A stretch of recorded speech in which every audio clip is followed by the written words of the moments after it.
All right, welcome back, everyone, to the Local Poor. I'm your host, Jay Zavarello of Movement Mortgage, and I'm excited to welcome today's guest, Sam Trimble. We met just over a month ago when he was teaching an AI class, and within a few minutes, I'm like, I need to get this guy on the podcast. As someone who's kind of getting started in the podcast world, I appreciate Sam saying yes, joining me today. Sam is the VP of Strategic Growth and Development at Fidelity National Financial. So thanks for coming on, Sam. I appreciate it.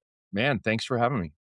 You got it. How's your summer going so far? It's going. I live in the southwestern United States, so it's hovering around 100 degrees every day. So I'm glad to be inside in the AC, and so is Hamilton, my pup, who's joined us for this. So Nice, nice. yeah, Yeah. So before we get into, what you do, you mentioned you're a lifelong Dallas Cowboys fan, and I'm a big NFL guy. So I figured I'd start off with that. Training camp 3 weeks away. You optimistic about the season? I mean, I'm ready for my hopes and dreams to be crushed like they have every year for over 3 decades. Right. But I will say, there's some excitement in the air, and I was thinking about that the other day. I was my team at Fidelity, we were in Frisco meeting and doing some strategic planning, checking on our OKRs mid-year, seeing where our gaps are, where we're succeeding. And we did a quick tour of the Star, the training facility for the Cowboys. And I started thinking about it. And it's like, okay, football aside, like how did they become the number one most valuable sports franchise in the world? When, by the way, like football, American football is a distant second to the most popular sport in the world, which is their version of football, soccer, right? Yet how is it so much more valuable? And I started thinking about that. And it's like, man, like the PR, branding, sales strategy, having a method to all of your madness is something that Jerry Jones and that group has done exceptionally well. And apparently you don't even have to actually win to be the talk of the town, right? Like there's no other team that more people love, and there's no other team that more people hate. But the goal of everything that we do in our world, on the lending side, on the title side, on the realtor side, like every part of the real estate business is to get people talking, right? Like, and they've done that exceptionally well. I always kind of say, like, the battle that we're all engaged in, no matter what part of the real estate industry you're a part of, is to create more conversations than anybody else. If you have more conversations more frequently about more pertinent topics with more people, you're going to win more business than anybody else. And so long answer to your question, not necessarily about football, but I really was like, wow, it's branding and creating conversations, getting people passionate one way or the other. Yeah. Yeah. They're definitely the main conversation on ESPN every day, right? Everyone, and even not in football season. And it's funny because Dallas it's not New York. Not that it's a small town, but it's not New York, Chicago, LA, and they've overcome all that, and they are the talk of sports most of the time. Them and the Yankees. It's really Yeah. those two teams that really dominate. And if baseball was nearly as popular as it was 50 years ago, but the Dallas, and part of it's the brand, the NFL, but they are, yeah. I love all sports, but NFL is kind of my thing. So, being a lifelong Rams fan from the East Coast, I had to ask you that because I was looking over their depth chart and I'm like, there's a lot to be excited about. But if they can hold other team to less than 24, I think they'll win some games. But we won't talk too much about football.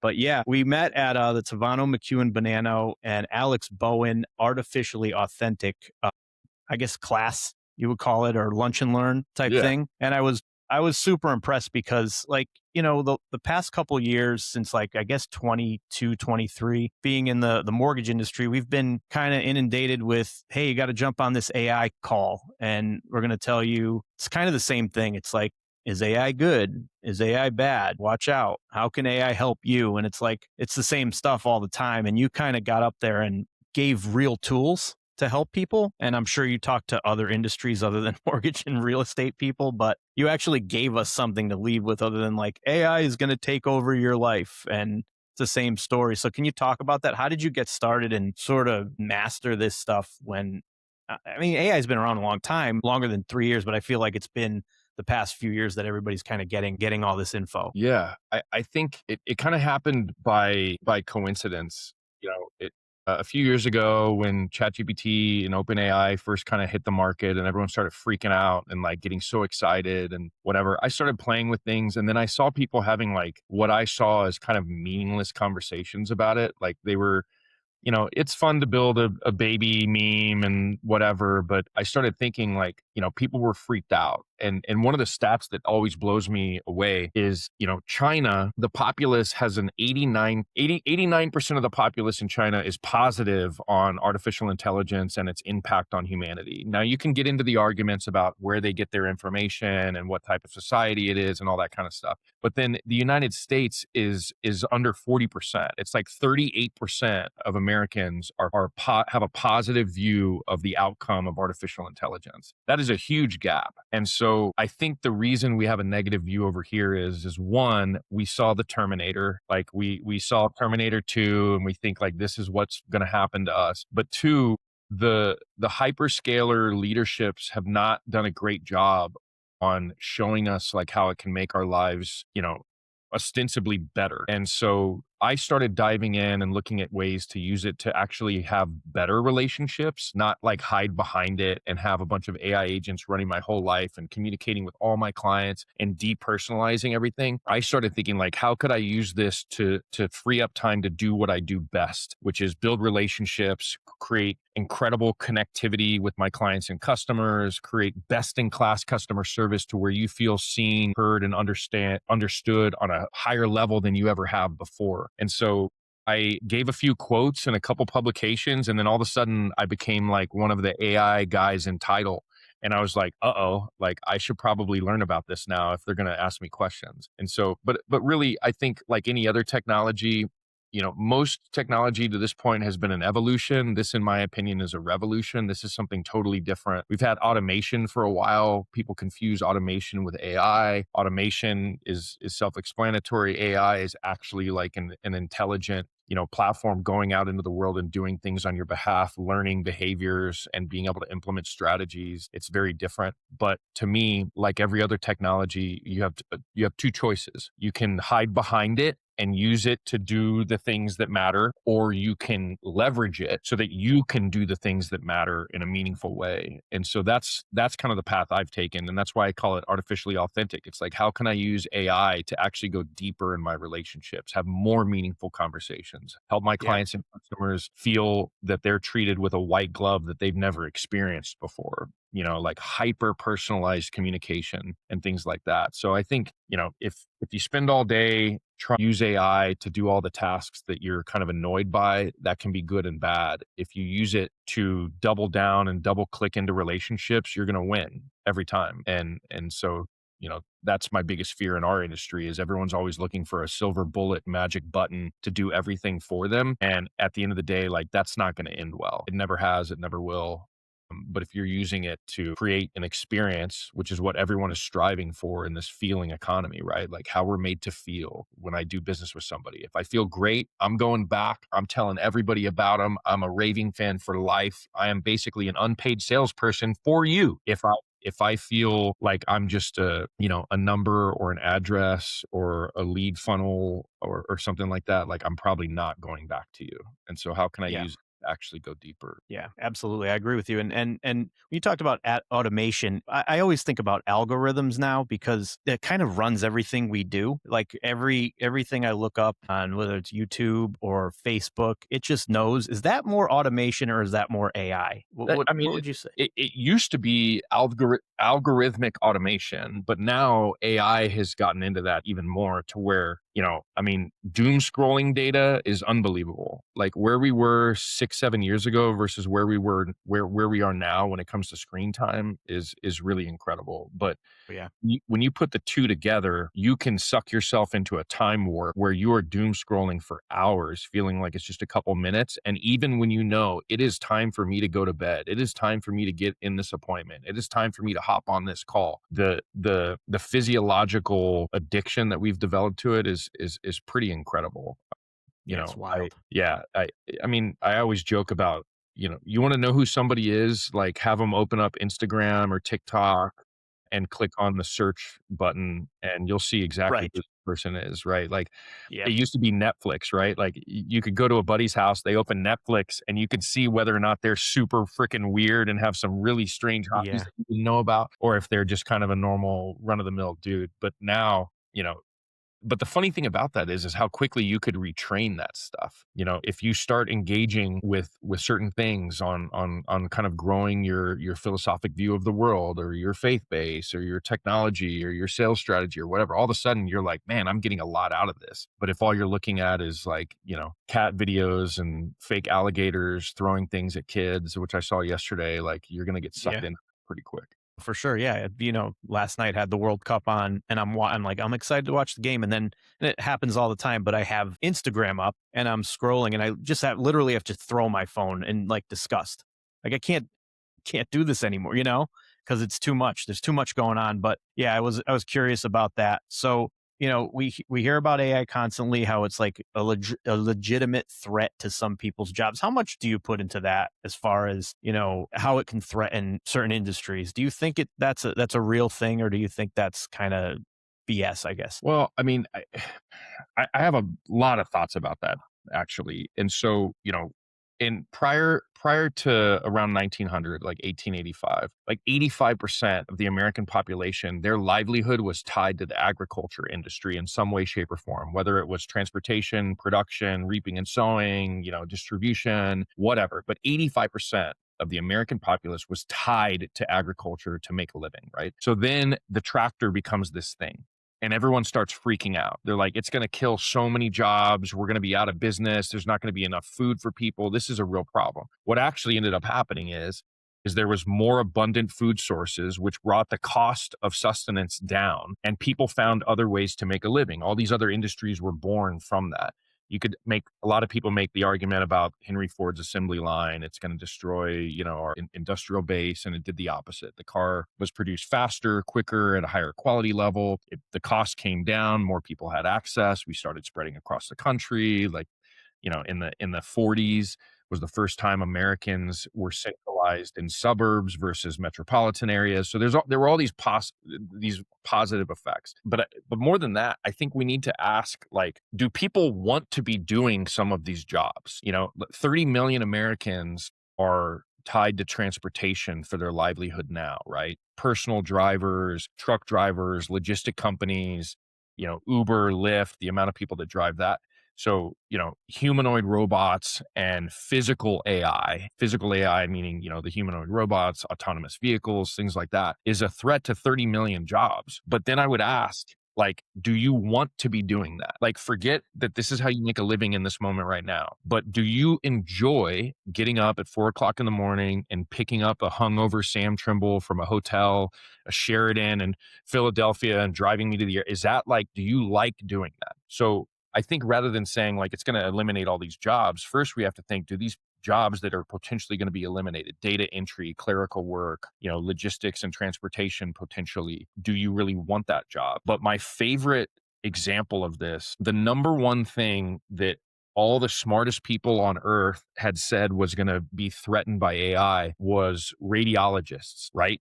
So my dad's going through a cancer journey right now. And so we're having all kinds of radiological reports all the time. And then we wait for the radiologist to read that report. So they thought, like, man, radiologist's profession is going to be threatened because I can throw this report into an AI and with very high level of accuracy, read it and dictate what it found in this report. But then we saw what actually happened. So you have to think about like the task and the outcome. The task of a radiologist is to provide great customer or great patient care by reading a radiological report and hopefully providing a good outcome, which is some type of either healing or diagnostics or something to provide a great outcome for this patient. What we actually saw happen is there's more radiologists than ever before because they're able to do more quickly. The cost of patient care is going down slightly, and there's more people receiving world-class customer care when it comes to radiological, examinations and stuff because of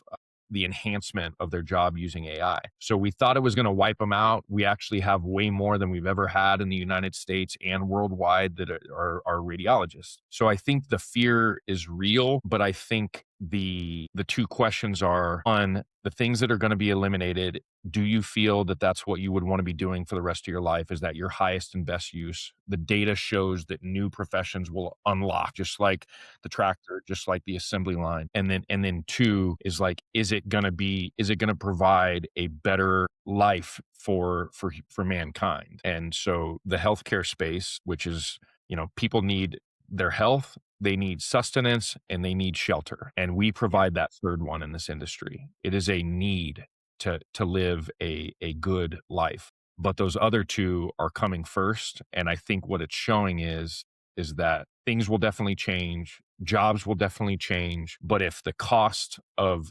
life can go down slightly and the outcome is better, then what's not to be excited about? I think there's only a 20% chance that AI kills all of us and we're all dead and whatever. Yeah, yeah, no, I've heard some crazy ones where it's like AI is gonna, take out most of the jobs altogether, and then people won't have any self worth because you need to get up and do something. And Yeah, if it takes out everything and all the jobs, then we won't need money because it'll make all the food, and everybody will just have nothing to do. And I don't see that. I do see like some potential for, like you talked about, radiologists, even like mortgage people, real estate people. I think customers are going to want to talk to us no matter what, no question. 100%. Possibly, I could see like website design, because it seems like it would be something easy where like create website, boom, and it pops out. Where that kind of job could be affected, just as an example, but The who the knows with interesting that? interesting thing about that is that coders were the people that were freaking out about 2 years ago. Now, in Silicon Valley, they are making more money and they are in more demand than they've ever been before because somebody has to control this AI. Somebody has to build it. Yeah, the There it websites, is. go to Lovable. You can build an app or a website with a prompt in about 30 seconds that looks really damn good. So like some of that stuff, but again, in our industry, this is the largest sale or purchase of someone's life. When is the last time you made a massive financial commitment and really like just a very personal major commitment where you didn't want to talk through it with someone that knew what the hell they were talking about? I 100%. I can go to all the FAQ websites. I can go on chat or Gemini and ask a bunch of questions, but I want to sit down with Jason and talk about what it looks like. What does amortization even mean? What is my real liability here? What happens if I somehow missed a payment? What happens if I add $100 a month? How much money? Like I can get those answers probably, or certainly I can, but I want to have someone walking me through this in a way that makes me feel comfortable. And there is no robot on earth that can make me feel good about something like that. So therein lies the challenge. And that's why I'm glad you said what you did. And maybe we could hop on another time and run through a bunch of those tools. I'd love to do it. But therein lies the challenge. Like the realtors and the lenders and the title people that are trying to automate and use AI to grow their business by, identifying prospects, building a relationship, maintaining that relationship, and then putting them on a drip campaign forever are going to fail. The ones that are using it to actually free up the time to build a deeper relationship. I think I talked about Crystal Knows AI in that presentation. Probably one of my favorite AI tools that allows it's Crystal Knows, CrystalKnows. For those of you listening, check it out. You can get a really deep personality profile on someone you're about to do business with so that you can speak to them and communicate with them in a way that makes a lot of sense to them and makes them feel seen and heard. When you use AI for something like that to go deeper, have a better, more meaningful, more fruitful relationship, like those are the wins. It's Yeah, for it's not sure. whether or not I can have an AI agent answering everything from my phone calls to my text messages to my web requests and think that it's going to be helpful. I mean, yeah, I guess, but at the end of the day, like maybe I use it to screen people a little bit so I know I'm talking to real humans, but I'm not going to use it to communicate for me because that feels extra unpersonal and people are really seeking personal human connection now more than ever before. And so I think the future can be bright, but those who try to use it to be everything to everyone all the time it's not going to go well. Yeah, I agree with you. And that's what I'm talking about, folks. The Crystal Knows AI. That's just one example. We'll get on another time. I know we're taking up a lot of time, but I think it's a good point that you made about, people always needing, whether it's somebody in my industry, a customer needing to speak with us. And I feel like you're right. no matter if it's a first time home buyer or somebody who's bought like their fifth house, I've never had that seasoned investor guy or gal or whatever say like, no, I'm good. I have no questions. Like they have more questions than the first time home buyer a lot of times because they're more, they're more involved in the finance part of it and all that. So yeah, or they bought and sold houses or whatever, or maybe not even investors, but you're right. It's not, I've never had anybody jump on and say like, I'm good. I'll sign away. They always need you. Yeah. So it's not, I Yeah. think people have to take that fear away Yeah. and embrace what all the AI tools that are offered out there. And Not all of them, but preemptively knowing what those questions and concerns are. You know how like you'll have a meeting with somebody and you don't want to ask, right? You think like, oh, this may be a dumb question. I don't want to look stupid, yeah. whatever. Well, yeah, all But yes. but I do that all the time, right? Like, so you just Yep. kinda sit there and then you hop off the call or you leave the meeting and you're like, "Man, I really wish I would have asked this, this, and this, but I guess I'll go online and see what I can find out." As a quarterback of the transaction, the largest sale or purchase of somebody's life, I don't want you to go seek this information elsewhere. I wanna be the one providing it for you. So whether it's like the crystal know things, knowing how to speak to people, how to communicate, how to meet with them, or, I probably mentioned this too. Like one of my favorite websites to ever exist is called answerthepublic.com. You can Mhm. put in any query. It could be, realtor in Connecticut, right? And it's going to spit out 75 things that people are asking about that topic. This is the stuff they want to know. How does a realtor get paid? How do they represent me? What does fiduciary duty mean? Like, what is their responsibility to me? Like, how do I choose a realtor? Like, all these different things. So when you go in, and that could be for any business, I could have a pickleball, facility. I could be a dry cleaner shop. I could be a cobbler. I could be a realtor or a lender in the title space. You go to answerthepublic.com, put in that particular verbiage, pickleball in El Paso, Texas, and it's going to tell me what people are searching online about that exact topic. When I can then go into meetings armed, knowing these are going to be this is what you're actually worried about. I can actually start conversations. And there's a whole other strategy of answering all those and having a video library and putting it on YouTube. You want to rank at the top of Google. That's how you do it. Like there's all that stuff. But more importantly, when I can walk into a meeting knowing I know Jason, of these 75 questions, these are maybe the 5 things that I think Jason's probably worried about. I'm going to preemptively answer those questions before he even knows to ask them, right? I have now provided customer service and a care for you as my client that you haven't experienced before.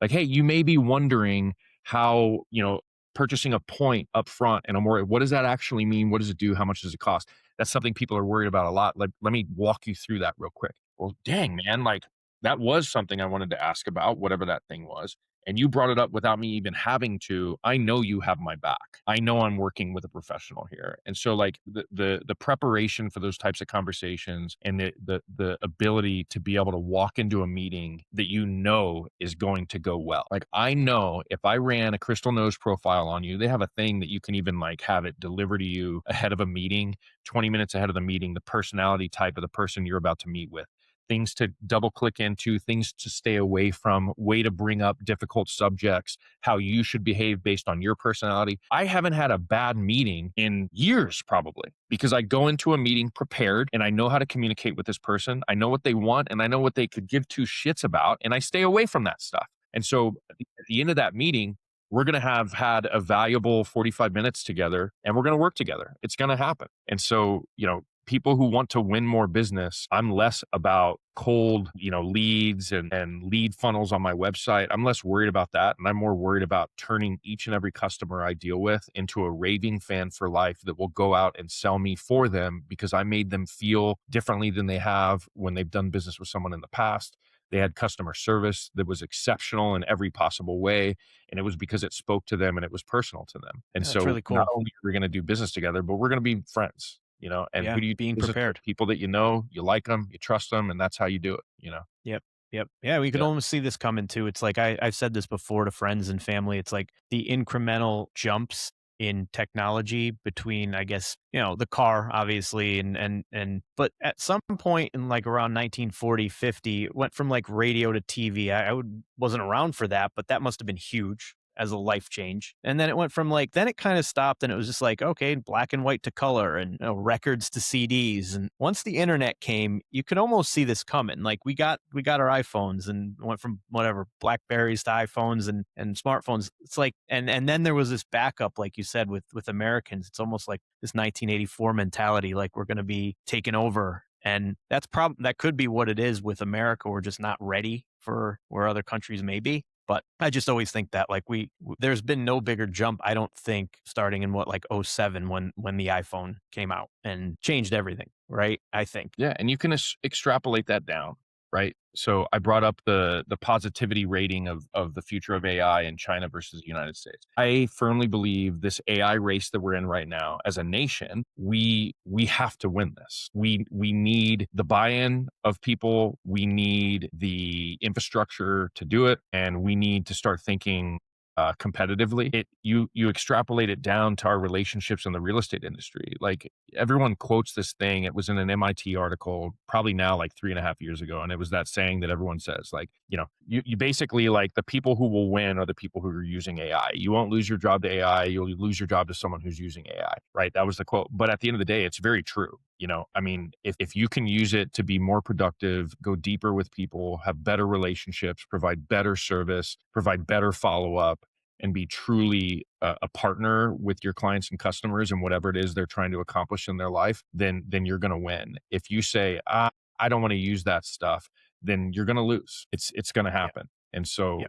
as a country, as a society, as an industry, in our industry, like, it's true everywhere. And so, to me, one of my favorite websites is futurepedia.com. And it's basically a directory of AI tools. And that's really cool. So you can search by task, right? So, like, pick the 3 or 4 tasks that are not something that's helping you build relationships, but it's just a task that you have to do regularly. Search by task, find an AI tool to help you with that so you can double click into real relationships.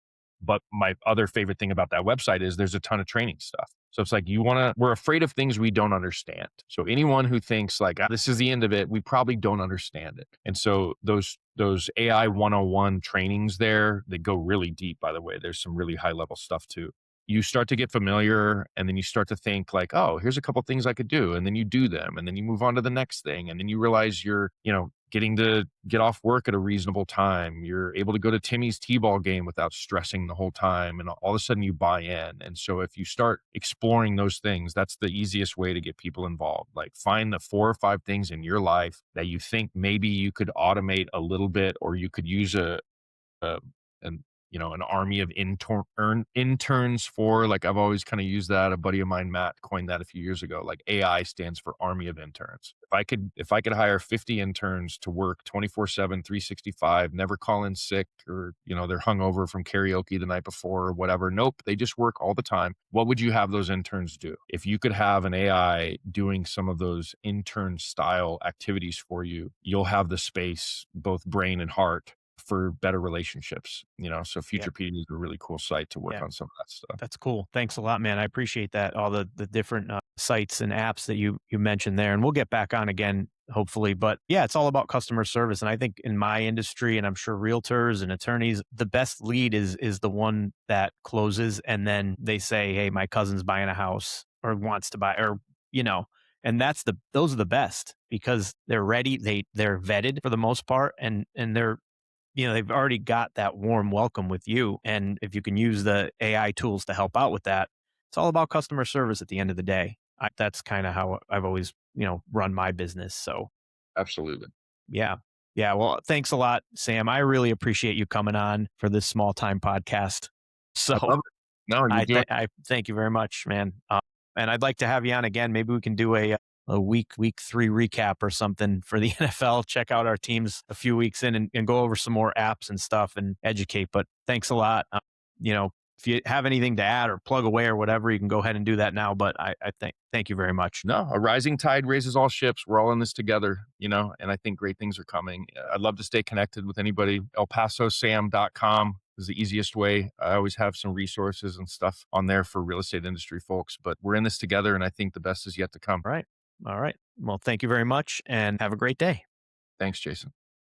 Thank you.